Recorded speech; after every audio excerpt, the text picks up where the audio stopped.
മുട്ടിന് വേദന ഇന്ന് വളരെ സാധാരണയാണ്. പല പ്രശ്നങ്ങൾ കൊണ്ട് മുട്ടുവേദന ഉണ്ടാകാമെങ്കിലും ഓസ്റ്റിയോ ആർത്രൈറ്റിസ് എന്ന രോഗാവസ്ഥയാണ് ഏറ്റവും പ്രധാനപ്പെട്ട ഒന്ന്. അത് 45 വയസ്സിൽ കൂടുതലുള്ളവരിലാണ് സാധാരണ ഉണ്ടാകുന്നത്. ഇങ്ങനെ മുട്ടുവേദന കൊണ്ട് അല്ലെങ്കിൽ ഓസ്റ്റിയോ ആർത്രൈറ്റിസ് എന്ന രോഗാവസ്ഥ കൊണ്ട് ഈ ബുദ്ധിമുട്ട് അനുഭവിക്കുന്നവർക്ക് വളരെ പ്രയോജനപ്രദമായ 2-3 വ്യായാമ മുറകളുണ്ട്. അതിനെപ്പറ്റി നമ്മൾ അറിഞ്ഞിരിക്കുന്നത് അത് വളരെയധികം പ്രയോജനം ചെയ്യും. എയറോബിക് വ്യായാമങ്ങളായ സ്വിമ്മിങ്, അതുപോലെ തന്നെ ബ്രിസ്ക് വാക്കിങ്, സൈക്ലിംഗ്, ഈ 3 വ്യായാമങ്ങളാണ് ഇങ്ങനെയുള്ള ഓസ്റ്റിയോ ആർത്രൈറ്റിസ് എന്ന രോഗമുള്ളവർക്ക് വളരെയധികം ഗുണം ചെയ്യുന്നത്. സാധാരണ നമുക്ക് ഓസ്റ്റിയോ ആർത്രൈറ്റിസ് ഉണ്ടാകുമ്പോൾ ഡോക്ടറെ കാണുന്നു, ഡോക്ടർ പെയിൻ കില്ലേഴ്സ് മരുന്ന് കുറിച്ച് തരുന്നു, അപ്പോൾ നമ്മുടെ വേദന കുറയുന്നു. പക്ഷെ കുറച്ചുനാൾ കഴിയുമ്പോഴത്തേന് പിന്നെയും വേദന ഉണ്ടാകുന്നു, അല്ലെ സ്വെല്ലിംഗ് ഉണ്ടാകുന്നു, നടക്കാൻ ബുദ്ധിമുട്ടുണ്ടാകുന്നു. ഇങ്ങനെ പല പ്രശ്നങ്ങൾ കൊണ്ടും അവശത അനുഭവിക്കുന്നവർ ഇന്ന് ധാരാളമുണ്ട്. അങ്ങനെയുള്ളവർക്ക് ഈ വ്യായാമ മുറകളും സ്ഥിരമായി ചെയ്യുകയാണെങ്കിൽ തീർച്ചയായിട്ടും അവിടെ രോഗാവസ്ഥയ്ക്ക് ശമനം ഉണ്ടാകുകയും മിക്കപ്പോഴും അത് തീർത്തും മാറുന്നതായും പല പഠനങ്ങളും സൂചിപ്പിക്കുന്നുണ്ട്. അടുത്ത കാലത്ത് ബ്രിട്ടീഷ് മെഡിക്കൽ ജേർണലിൽ വന്ന ഒരു റിപ്പോർട്ട്, 15,000 ആൾക്കാരിൽ നടത്തിയ ഒരു പഠന റിപ്പോർട്ട് ഇത് ശരിവെക്കുകയാണ് ചെയ്യുന്നത്. അപ്പോൾ ഓസ്റ്റിയോ ആർത്രൈറ്റിസ് നിങ്ങൾക്ക് എല്ലാവർക്കും അറിയാം, നമ്മുടെ മുട്ടിന് ഉണ്ടാകുന്ന ഏറ്റവും സാധാരണയായിട്ടുള്ള ഒരു രോഗാവസ്ഥയാണ്.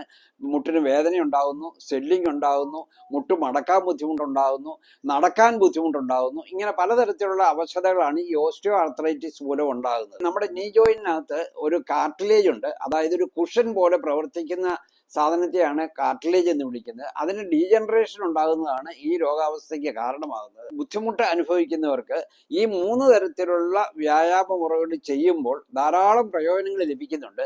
കാരണം ഈ പറഞ്ഞ 3 വ്യായാമങ്ങളും എയറോബിക് വ്യായാമങ്ങളാണ്. അങ്ങനെ എയറോബിക് വ്യായാമം ചെയ്യുമ്പോൾ നമ്മുടെ ഹാർട്ട് കൂടുതലായിട്ട് പ്രവർത്തിക്കുന്നു, കൂടുതൽ ഓക്സിജനും പോഷകങ്ങളുമുള്ള രക്തം നമ്മുടെ മുട്ടിലേക്ക് എത്തുന്നു.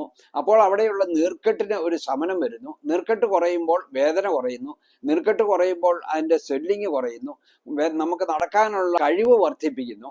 അപ്പോൾ അങ്ങനെ ഓസ്റ്റിയോ ആർത്രൈറ്റിസിന്റെ എല്ലാ സിംറ്റംസിനെയും വളരെയധികം കുറയ്ക്കുവാൻ ഈ 3 എയറോബിക് വ്യായാമങ്ങൾ തീർച്ചയായിട്ടും സഹായിക്കുന്നുണ്ട്. നമ്മൾ സാധാരണ എയറോബിക് വ്യായാമത്തിനൊപ്പം പലരും റെസിസ്റ്റൻസ് വ്യായാമം ചെയ്യുന്നുണ്ട്. അതായത് നമ്മൾ ഡമ്പൽ ഉപയോഗിച്ച് അല്ലെങ്കിൽ ഭാരം പൊക്കിയെടുക്കുന്ന വ്യായാമമാണ്. അങ്ങനെയുള്ള വ്യായാമം ചെയ്യുമ്പോൾ ഈ ഓസ്റ്റിയോ ആർത്രൈറ്റിസ് എന്ന രോഗാവസ്ഥയ്ക്ക് പ്രയോജനം കിട്ടുന്നില്ല എന്ന് മാത്രമല്ല, അത് ചിലപ്പോൾ കൂടുതലാകാനും സാധ്യതയുണ്ട്. കാരണം നിങ്ങൾ 10 കിലോ വെയിറ്റ് എടുക്കുമ്പോൾ ആ വെയിറ്റ് മുഴുവൻ താങ്ങേണ്ടത് ഈ മുട്ടുകൂടിയാണ്. നമ്മുടെ നീ ജോയിന്റ് എന്ന് പറഞ്ഞു കഴിഞ്ഞാൽ ഒരു വെയിറ്റ് ബെയറിംഗ് ജോയിന്റ് ആണ്. അപ്പോൾ അതിന് കൂടുതൽ ആയാസം ഉണ്ടാകുന്നു. അപ്പോൾ നമ്മുടെ ഈ ഓസ്റ്റിയോ ആർത്രൈറ്റിസ് എന്ന രോഗാവസ്ഥ കൂടുകയാണ് ചെയ്യുന്നത്.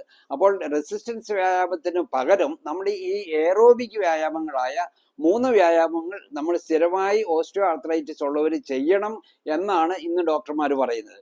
അങ്ങനെ ചെയ്യുകയാണെങ്കിൽ അവർക്ക് മരുന്നില്ലാതെ തന്നെ ഓസ്റ്റിയോ ആർത്രൈറ്റിസിന്റെ ലക്ഷണങ്ങളെ കുറയ്ക്കാൻ പറ്റും. ഇനി മരുന്ന് ഉപയോഗിച്ച് കുറയ്ക്കുന്നവരാണെങ്കിൽ തന്നെയും അവർക്ക് സ്ഥിരമായി അല്ലെങ്കിൽ സ്ഥായിയായി അല്ലെങ്കിൽ പെർമനന്റ് ആയിട്ട് ഈ രോഗാവസ്ഥയെ ഇല്ലാതാക്കുവാനും ഈ തരത്തിലുള്ള വ്യായാമങ്ങൾ സഹായിക്കും.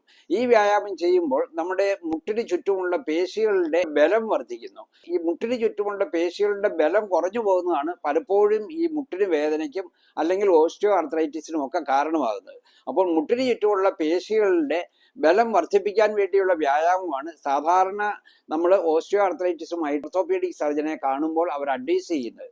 അതിന് ചില പ്രത്യേക വ്യായാമങ്ങളുണ്ട് ആ മസിലിന് ബലം കൊടുക്കാൻ വേണ്ടി. അത് ആ ഡോക്ടർമാർ നിങ്ങൾക്ക് അഡ്വൈസ് ചെയ്യും. അതോടൊപ്പം തന്നെ നമ്മൾ ഇപ്പോൾ സൂചിപ്പിച്ച ഈ 3 എയറോബിക് വ്യായാമങ്ങൾ കൂടി ചെയ്യുകയാണെങ്കിൽ തീർച്ചയായിട്ടും അവർക്ക് ഈ രോഗത്തെ കംപ്ലീറ്റ് ഇല്ലാതാക്കുവാൻ സാധിക്കും. അപ്പോൾ ഓസ്റ്റിയോ ആർത്രൈറ്റിസ് എന്ന രോഗാവസ്ഥയുള്ളവരും അല്ലെങ്കിൽ അത് വരാതിരിക്കാൻ ആഗ്രഹിക്കുന്നവരും ചെയ്യേണ്ട ഈ വ്യായാമ മുറകളെ പറ്റിയുള്ള അറിവ് വളരെയധികം പ്രയോജനം ചെയ്യും.